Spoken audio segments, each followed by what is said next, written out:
Good afternoon, ladies and gentlemen. We are glad that you could join us today for another episode of Let's Talk SHRM Georgia. Today we have Karla Brandau, who is the CEO and founder of the Brandau Power Institute.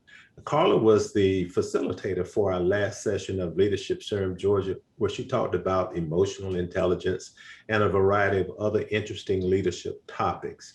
I'm not going to try to explain what she said because we have her as a guest, as I just said, so we'll just let her talk for herself. Hello, Karla. And again, thank you for joining us on Let's Talk SHRM Georgia.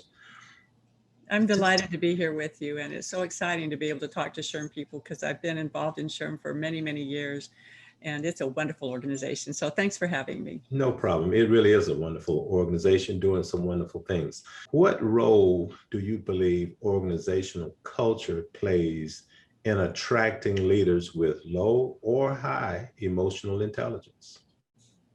Oh, the culture is so important. And what's fascinating to me is that you have an explicit culture, you might say, or what's written in your rules and your handbook Right. and everything. But the real culture is implicit. It's what happens on a daily basis, and people that don't, they don't say anything about it, but it happens on a daily basis, and it's the unspoken rules. And I think that when the unspoken rules and when the culture is there with high emotional intelligence, then you attract other people that want to be part of something that's positive, that's moving forward. Because, culture can be like the clouds. And we all have, every organization has clouds in it at sometimes, but then there's that breakthrough and that light that comes through and that silver lining. And that's where your emotionally intelligent people fall, is when that silver lining comes through. And they're the ones that help disperse all those clouds, because, the clouds and the implicit culture in the organization can be negative if you're not careful. And you can have all of the gossip at the water cooler going on and all of that. And what emotionally intelligent people do is disperse that and help build a culture where people are supported in that culture, and build a culture where they can speak up and where they can, as we like to say, surface the truth about what's happening. And then that dispels those black, dark clouds, and emotionally intelligent people want to be part of that. Absolutely. Yeah, I pretty much concluded there had to be a link between the culture of an organization and the ability of that organization to attract individuals that reflected that culture, whether they were aware of it going into the situation or not. But before we start getting into the weeds on emotional intelligence and all of those other things, because I find it so fascinating, tell us a little bit about your organization and about yourself, and tell us how you really got into this whole field of emotional intelligence, and what is emotional intelligence actually? Oh, those are very good questions. And I've been in speaking and training for over 25 years. And I've been through several different, you might say, iterations of myself. Mm-hmm. And I actually started out studying conversation skills. I went into the DISC personality and into the driving forces and those hidden motivators inside. And then I was just drawn into emotional intelligence, because it's kind of like the, let's say, the granddaddy or the mama in the house.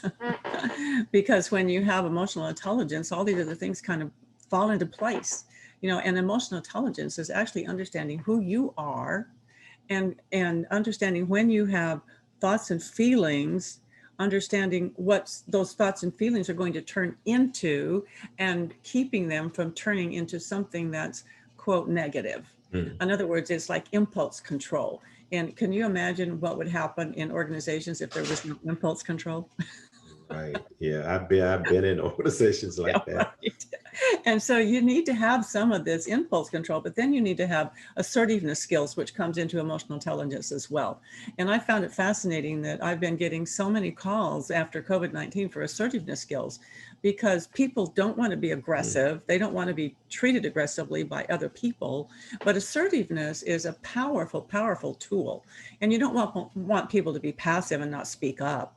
You want people to actually give their opinion to you. Right. And I have been coaching a young woman on this, and it's been a fantastic journey because she had all high business skills. but her emotional intelligence was really low on assertiveness. And she had really high impulse control, which was keeping her from being assertive because she filtered everything she said.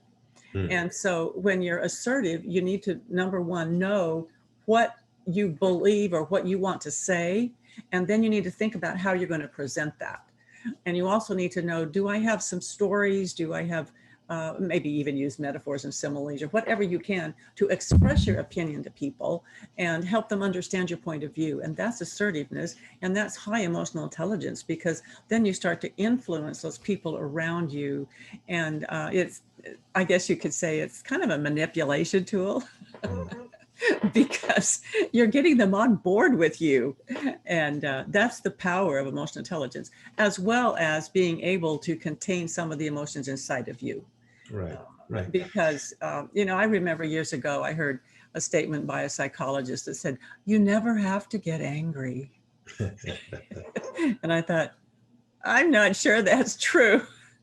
But when you understand emotional intelligence, you feel those emotions inside of you, and then you're able to handle those emotions, or, you're able to, you might say, filter them a little bit, to change them a little bit inside, to use a different viewpoint, which goes into some of your stress skills, which is also part of emotional intelligence, is being able to handle the stress around you, because our days are stressful. Absolutely. Can't we admit that? We can. Yeah, there's so much going on, and you have to have these skills to help you through that. So I'm an organizational leader, and I think maybe our organization is really not quite high enough in terms of our emotional intelligence quotient. So I'm looking around for potential solutions, and I've run across the Brandau Power Institute. Where do we go from there? Once I reach out to you, what do you do when you actually come into the organization? How do you determine what our levels of emotional intelligence are? And then how do you go about helping us get to where we need to be? Well, it's a process. First of all, we would start with the assessments, and the assessment is very very in depth. There's like 15 subscales that you can work on. So when I come into an organization, I will give those assessments, and then I really like to give personal debriefs to every person. And then we go into the team building sessions, and in the team building sessions, we'll focus on certain areas of it. And what happens is sometimes in these people are like, oh, I'm not sure I want to share, until you get them started talking. Right. And someone's brave enough to say, well, this is what I'd like you to know about me. This is how I want you to communicate with me. And this is how I feel about self-actualization, or this is what I would like to do when it comes to some of the programs that we're having here. And they speak up, and then all of a sudden everyone's going, well, do you want to know about me? Right.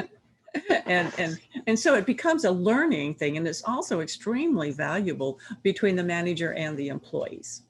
So I heard you use the term self-actualization there. That wouldn't happen to be borrowed from Maslow's hierarchy of needs theory. Does it have anything to do, I don't want to get too deep into the weeds, but does Maslow connect with emotional intelligence theory in some way? I definitely think so. In fact, in my book, How to Earn the Gift of Discretionary Effort, we talk about Maslow's pyramid, because if you studied work history, in the early 1900s, it was all about the Ford factory and efficiency, and everyone had to do this, and you couldn't do this, and you had to follow, because managers were the only ones that were supposed to think. Right. And they treated these people like cogs in a wheel, and that's why we had all of the unions. I'm sorry. Those things. Yes. The unions had to come into play. And about the same time as unions were starting, Maslow came out and he said, you know what, these are people, these are human beings. They need self-respect. And so then when you follow Maslow's pyramid, it's gotten morphed into what we do as consultants today, because down at the bottom is the safety, which means your paycheck. And then you go up and you have all the social relationships that you have to have. And that's kind of your work-life balance. And you go through the esteem that you have to have, which means you're part of the organization, part of the in-group, which is part of the inclusion of what we're talking about today. And then as you go up, you hit that self-actualization at the top. And that's a personal thing that, I feel good about myself and what I'm contributing. And that's really an important issue now that we're in the, quote, new normal. Because, we're starting to figure this out again. because we've been through COVID, people are stressed out. And now some of the new normal is that, we need to care about people as individuals. We need to be concerned about their well-being. And some of the things I've been researching lately is just like you have these little days off, they're realizing the value of having downtime. Absolutely. And so that keys into the well-being of people, and it helps them as they make their journey up that pyramid to have their self-esteem and their self-actualization there. One of the things we're working on as a state council is a webinar designed to help our employee partners realize that the workplace has changed and the workforce has changed. And we're trying to talk about or shift the conversation to what new skills do we need to have as managers, as leaders, in order to adapt to that change and be able to lead our organizations in this new world that we live in. It sounds like emotional intelligence has sort of gone up the scale of importance in leadership qualities or leadership characteristics, would you say? I would definitely agree with that. And one of the big ones that I have been hearing a lot about is empathy. Leaders need to have empathy for their people, which helps them with the well-being as well. Empathy, listening to them, making sure that you're creating rapport with them. Not just dropping off an assignment and walking away, or saying, I want this by Friday, but actually talking to them and saying, what are the aspects of this project that really excite you? Do you need any help anywhere? Do you need someone to mentor you on a certain topic here? Can you handle it all? And then, managers, I think when you're talking about empathy too, is that people need encouragement. Right. It used to be that we would praise you probably when it was all done, but people need encouragement day by day. They need that little pat on the back that says, you're doing a great job. I really appreciate the way that you're working so hard on this project. It kind of reminds me of the saying that people don't care how much you know until they know how much you care. That's right. That's absolutely right. And another thing along with empathy is this assertiveness, because if a managers are aggressive to people, people become passive aggressive back. You probably understand that. And we've all experienced that. It's absolutely. Like, oh, why haven't you turned that in yet? Well, they're getting even with you. Exactly. So, on the leadership class session last week, one of the things that I could tell right away was that you are very passionate about this topic. So tell us how that excitement translates into how you interact with and care for the needs of your clients. Well, I have a passion for it, and I think that makes me key into them, build rapport with them. It helps me research what they need, because they'll say, well, I would really like some help on self-talk. So I go together and I put together what they want in self-talk. I really want to understand my fears inside of me more. And so I will coach them on fear and how they can overcome the fear.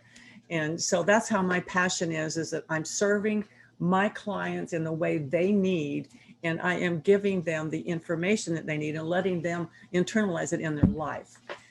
Coaching isn't something that's just a one-term thing and you let it go. Coaching means that I'm there for you, I'm supporting you, I'm helping you through. And the way that I've done most of my coaching is that it's like every 3 to 4 weeks, because people have to have time to internalize it inside their head. And then they have to have time to practice that concept. And that's been very successful. And I've seen clients that were in tears at first because they didn't think they could do this. And 3 or 4 months later, it's like there's smiles because it worked. Right. So I heard you mention a book or two in there. Tell us, if you can, some of the books that you've written, some of the books that might be available to us today. How do we get a hold of those? Well, they're all on Amazon. If you want soft covers, if you go to my website, there are digital ebooks and digital downloads. And that website is? What's the URL? www.karlabrandau.com. But you can go there, and I've written Wake Up the Winner Inside, which is my first book. And that was the book that helped me through the emotional struggles that people have and try to find more mental and emotional health. And so that's Wake Up the Winner Inside. And then I've written The Leadership of One and How to Earn the Gift of Discretionary Effort. And the last one I did is just kind of a quick, easy read. It's called How to Manage the Chaos, the pandemonium and the bedlam around Right. us. I think And we it's could just all an use a easy copy of read. that. Yeah, real easy read on time management. So, You know, one of the things that I'm trying to accomplish at the SHRM Georgia State Council is what I consider to be change leadership, change management. And of course, emotional intelligence is fundamental to understanding where everyone is and exactly where the gaps are between where they are and where I would like for them to go. I think natively, I just like to get things done. I'm sort of a, uh, get it done type person, efficient. Let's chop, chop, chop, go, go, go, go. Mhm. But over the years, I've become, a lot more sensitive to, as you said earlier, the person, and hopefully I've become a lot more empathetic. But what advice would you offer me as a leader of an organization like the SHRM Georgia State Council, where you're trying to transform the culture of the organization and make it more of a high performing culture and be very stringent about what it is you like to accomplish, but at the same time, make sure that you're sensitive to people and bring folk along on the journey with you as much as possible. What advice would you offer me? That's an amazing statement you just made. And there's so many components in that. One of the things that I think you need to really focus on is, first of all, the strategic direction. Right. In my book, I call that rational alignment. So you need to know where you're going, and then you rationally align everyone with you on that. And so that begins your journey. But then along as you make assignments to people, it comes back to that encouragement. It comes back to sitting down and have one-on-ones with them and making sure that and one of the reasons for that is because once you set the vision and where you're going and your new goals, if you have creative, wonderful people working for you, which I know you do, Yes. then their creative mind might take them way over here or way over there. And you need to check in with them. Not that you're micromanaging them, but you're Right. trying to give them input, and you're trying to take blocks out of their way. And so these one-on-one conversations are so important for you to be able to see that they're on track and that and another thing, they can be busy all day long, but are they busy doing the things that will bring you the results you want? Exactly. So that's why you're checking in. And it's on those one-on-ones that you check in with them that's when you're building the rapport. Because you know how conversations go. You got to have a little time for superficial chit chat and Right. finding out. And see, that's where, except for people who are very dominant, then they just want the bottom line. But most other people really want to have this rapport come, and a little bit of conversation about their family, their pets, their hobbies or whatever is coming to mind. And as you do that, you're also getting to know them on a greater depth. And that's very, very important for you as you are trying to build rapport and get them as a team and going forward. Another thing you could do, and you probably know this, is to create kind of a motto. I don't know what makes sense for SHRM, but whatever. We're going to get more members, or we're going to have more webinars, or we're going to do whatever. So you can build a little familiar motto around there that you say around the office that will help them guide their thoughts during the day. That's extremely helpful. Well, I've heard a little bit about your website and about your books. What are some of the other ways that potential clients can get a hold of you, or are you at trade shows, conferences? How do you normally interface with or attract new clients? That's a very good question. And I would love to be at conferences again now that things are opening up. So I'm talking to people about being at conferences right now. But as we've gone through COVID, I'm very active on LinkedIn. So people can meet me there. I also have a Facebook page and an Instagram, even though I'm not quite as active on those pages as I am on LinkedIn. But I do a lot of work on LinkedIn and have gotten clients off of LinkedIn. So come and visit me there. Ask to friend me. I guess that's the Facebook term though, isn't it? It is. But link with me. We have to get all these different sites right. But I will put out webinars all the time, and I have a newsletter list. I write a blog, so I send out a little newsletter with tips and an article once a month. And they're welcome to go to my website and sign up for that as well. And then we can keep in contact. Well, you are absolutely busy. And I feel so fortunate that we were able to bring you in as part of our inaugural Leadership SHRM Georgia class. And again, the value that you provided us last week was excellent. And I'm sure we're going to stay in touch with you. And I would like to personally connect with you on LinkedIn and develop more of a relationship with you, because I certainly do need your help. We've got a long, hard slog ahead, but I'm confident that SHRM Georgia is going to rise to realize this vision of becoming a premier authority on people management in the state of Georgia. And with the help of you and the skills that you bring to the table, I have no doubt that we'll be able to accomplish that. Is there anything that you would, Yeah. I'm sorry, go No, ahead. I'm sorry. I was gonna say, I have all the faith in you in the world, because I've heard your national president speak, and he's wonderful. He is, So definitely. as it comes down to this level, you're gonna do great. Well, I hope so. I I'll have take faith in that you. encouragement. I really will, because I believe solidly in the mission and vision of SHRM. I think Johnny C. Taylor is an excellent leader, and I think he's really changing the face of the HR profession, at least from SHRM's point of view. And I want SHRM Georgia to be the reflection of SHRM National in the state of Georgia. And I think we can definitely do that. Is there any one thing that you want to say before you part, something I didn't ask, something that you just want to leave us with? No, I thought you had very thoughtful questions. I would just like to say, learn a little more about your emotional intelligence, and use that, to connect with people and to build rapport, and to try to be more assertive, and let some of the, well, we're in a unique time here because people are stressed out. So we need to be able to relax and let some of that stress out, and use the emotional Yes. intelligence that you have there to de-stress, you might say, and to become creative again, and start the forward momentum of believing that you can achieve what you want to believe. And that's what I would recommend to people, is just to believe in yourself and go get it. I think that's excellent advice. And again, thank you, Karla Brandau with the Brandau Power Institute. She's a powerhouse. And if you have a need for coaching or mentorship or any information or leadership around emotional intelligence, she's your person. So reach out to her. I'm Curtis Woody, SHRM Georgia State Director, and we'll see you the next time. Bye. Thank you. Bye-bye.